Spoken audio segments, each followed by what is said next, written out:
Mi nombre es Elías. Tengo 35 años. Y esto que te voy a contar no es una leyenda, ni una exageración. Ojalá lo fuera. Lo que viví fue tan real, tan intenso, que todavía me cuesta dormir sin pensar que algo sigue viniendo conmigo. Todo comenzó hace un año, cuando recibí una invitación de mi amigo Joaquín, un arqueólogo apasionado por los cementerios antiguos. Me pidió que lo acompañara a un pequeño pueblo del centro del país, llamado Santa Leticia. Un lugar que, honestamente, parecía detenido en el tiempo. Había ido con su equipo a investigar una zona de entierros olvidados, un cementerio del siglo XIX que se encontraba en lo alto de una colina al este del pueblo. Era parte de un antiguo registro colonial que hablaba de una serie de muertes misteriosas durante una epidemia, y Joaquín quería documentar todo eso antes de que la maleza y el olvido lo cubrieran por completo. Yo no soy arqueólogo, soy fotógrafo documental. Mi trabajo era acompañarlos durante 2 semanas y registrar el proceso de excavación. El primer día que subimos a esa colina, lo sentí. No puedo explicar bien qué era, pero era como si el lugar me empujara hacia atrás. El aire se sentía espeso, cargado, casi eléctrico. No había un solo sonido, ni pájaros, ni grillos, ni ramas moviéndose. Solo silencio y tierra seca bajo los pies. El cementerio era una ruina. Cruces oxidadas, lápidas rotas, montículos deformes. Muchas tumbas estaban hundidas o cubiertas de maleza. Algunas parecían haber sido profanadas hace años, pero una de ellas me llamó la atención desde el principio. Estaba aislada cerca del borde de la ladera, medio cubierta por raíces. La lápida estaba rota a la mitad, como si alguien la hubiera golpeado con furia. No tenía nombre legible, solo restos de letras corroídas por el tiempo. Pero lo que me inquietó no fue eso, sino el estado de la tierra. Estaba removida, más hundida que las demás, y no como por erosión, parecía reciente. Me agaché para tomarle unas fotos, y fue ahí donde cometí el error. Apoyé la mano sobre la lápida para estabilizar la cámara. En cuanto mis dedos tocaron la piedra, sentí algo. No dolor, ni calor, ni frío. Fue una especie de vibración, como si algo dentro de la tierra hubiera reaccionado a mi contacto. Un cosquilleo subió por mi brazo y se instaló en la nuca. Me ericé por completo. Me retiré de inmediato, pero no dije nada. Esa noche, en la casa donde nos hospedábamos, algo me despertó. No fue un ruido ni un sueño. Fue la sensación exacta de estar siendo observado. El reloj marcaba las 2:43 de la madrugada. Todo estaba en silencio. Me senté en la cama y sentí el aire helado. Pero no helado por el clima, sino un frío que parecía salir del suelo mismo, como si algo invisible hubiera entrado en la habitación. Miré a mi alrededor.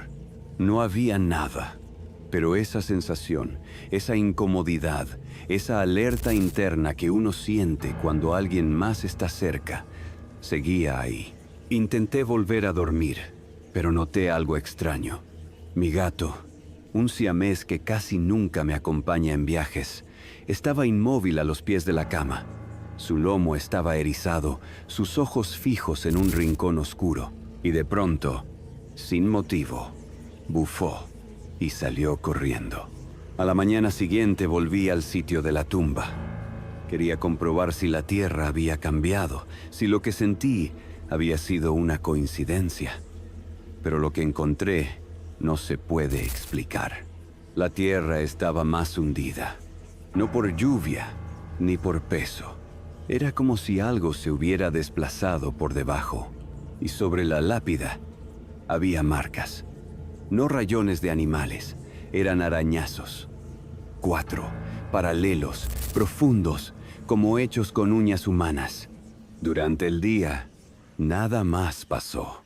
Pero al caer la noche, el ambiente en la casa cambió. Se sentía opresivo, denso. El silencio parecía más ruidoso que cualquier sonido. Y cuando me acosté, lo hice con la sensación de que no estaba solo. A las 2:43 a.m. en punto, abrí los ojos otra vez. El reloj digital parpadeaba, como si hubiera sufrido un pequeño corte de energía.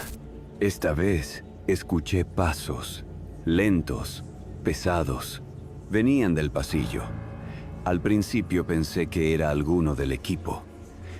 Pero los pasos se detuvieron frente a mi puerta, y ahí se quedaron. La puerta no se abrió, no se movió, pero debajo de ella pude ver una sombra. No era la sombra de pies, era algo más alargado, como si una figura se hubiera quedado de pie, inmóvil, observando desde el otro lado. El frío volvió, pero no era común. Era como si algo se hubiera filtrado en mi interior, como si me drenara la energía. Intenté levantarme, y no pude. Estaba despierto, pero mi cuerpo no respondía. Sentí una presión en el pecho, como si algo invisible se apoyara sobre mí. No hubo palabras ni voces, pero en lo más profundo de mi mente surgió una certeza, una especie de idea clara, tan vívida como si alguien me la hubiera susurrado desde dentro. Ya no estás solo. Ya te reconoció. No supe cómo terminé dormido. Al despertar, lo primero que noté fue que el círculo de sal que había colocado alrededor de la cama la noche anterior por pura superstición estaba disperso, como si alguien lo hubiera pateado. Y en la pared, justo frente a mí, había una mancha de tierra. No era natural. Era como una huella. 5 dedos largos, delgados, arrastrados hacia abajo, como si algo hubiera querido trepar o salir. Desde entonces, algo me sigue. Lo sé porque lo siento, porque lo veo de reojo en ventanas, porque mi gato ya no duerme cerca de mí, y porque, desde esa noche, todas las madrugadas, despierto exactamente a las 2:43.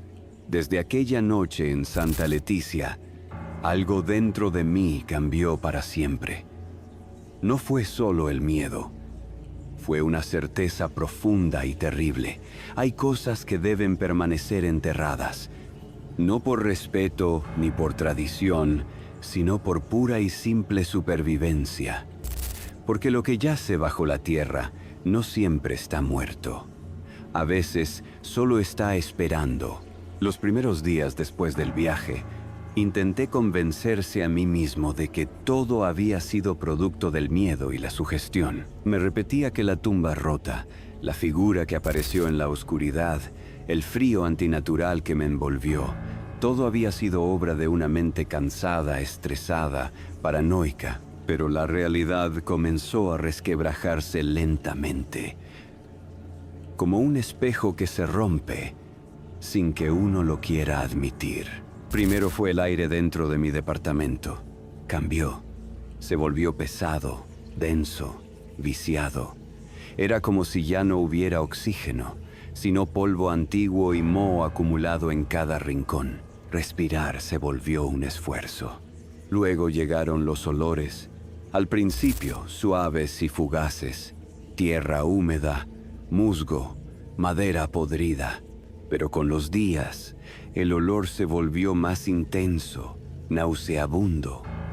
Olor a carne en descomposición. Lo más extraño es que ese olor aparecía en los lugares más insospechados. Dentro del armario, debajo de la cama, incluso dentro de la nevera. Pero lo peor era que muchas veces simplemente estaba ahí, suspendido en el aire, invisible, como un presagio sin forma. Y sin falta, A las 2:43 de la madrugada, mi cuerpo despertaba. No con sobresalto ni por un ruido fuerte, sino con la sensación punzante e insoportable de que alguien estaba parado a mi lado, en completo silencio, observándome, esperando, acechando. Una madrugada, decidido a enfrentar ese terror silencioso, dejé una cámara grabando. Usé mi celular, lo apoyé en la repisa apuntando hacia la cama y lo dejé funcionando toda la noche. A la mañana siguiente, con el corazón en un puño, revisé la grabación. Lo que vi me heló la sangre. A los 42 minutos desde que inició el video, una sombra comenzó a emerger lentamente desde la pared junto al ropero. No atravesó la puerta ni descendió del techo. Se despegó de la pared, como si hubiera sido parte de ella. Se deslizó silenciosa, casi etérea, hasta llegar junto a mi cama. En ese instante, yo abrí los ojos. No fue un despertar común, sino algo más oscuro. Era como si algo dentro de mí despertara por su cuenta, sin permiso. Mis ojos se quedaron fijos en esa sombra, como si la reconocieran, como si hubieran estado esperando ese momento. Y entonces, la sombra me tocó la frente. Sentí un escalofrío recorriendo mi cuerpo, un estremecimiento leve pero inequívoco. Después, la sombra se desvaneció, diluyéndose en la penumbra. Desde ese día supe que ya no estaba solo. Algo, un ser sin nombre ni forma definida, se había traído conmigo desde esa tumba rota. Se había adherido a mí como una enfermedad invisible, como una sombra que no podía apartar. Empecé a perder tiempo, a tener lapsos, momentos en los que no recordaba qué había hecho ni dónde había estado. Despertaba en el piso, con las manos sucias, con cuchillos fuera del cajón y velas encendidas que no recordaba haber prendido. Una noche desperté con las palmas cubiertas de tierra negra, fresca, aún húmeda y fría. No podía explicarlo. La tierra parecía haber brotado de mis manos como si fueran raíces. Desesperado, busqué ayuda. Fui a iglesias, consulté a psicólogos y terapeutas, entré en foros ocultistas buscando respuestas. Pero casi todos me decían lo mismo. Abriste una puerta y no sabes lo que dejaste salir. Finalmente, un hombre apareció en mi camino.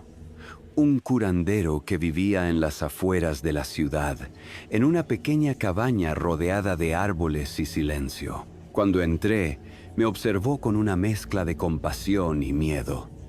Después de un largo silencio me dijo: «Eso que traes no es un alma, es una ausencia con conciencia. Es el eco de algo que nunca debió nacer. No pertenece ni a los muertos ni a los vivos». Le supliqué que me ayudara. Accedió, pero la ceremonia fue todo menos común. Me llevó a un cuarto oscuro cubierto de símbolos extraños dibujados con tiza blanca en las paredes y el suelo. Quemó hierbas que llenaron el aire de un aroma nauseabundo que me hizo vomitar. Me ató una cuerda roja al cuello para protegerme de algo. Y durante la sesión, escuché un grito. Una madrugada, decidido a enfrentar ese terror silencioso, dejé una cámara grabando. Usé mi celular, lo apoyé en la repisa, apuntando hacia la cama, y lo dejé funcionando toda la noche. A la mañana siguiente, con el corazón en un puño, revisé la grabación. Lo que vi me heló la sangre. A los 42 minutos desde que inició el video, una sombra comenzó a emerger lentamente desde la pared junto al ropero. No atravesó la puerta ni descendió del techo. Se despegó de la pared, como si hubiera sido parte de ella. Se deslizó silenciosa, casi etérea, hasta llegar junto a mi cama. En ese instante, yo Abrí los ojos. No fue un despertar común, sino algo más oscuro. Era como si algo dentro de mí despertara por su cuenta, sin permiso. Mis ojos se quedaron fijos en esa sombra, como si la reconocieran, como si hubieran estado esperando ese momento.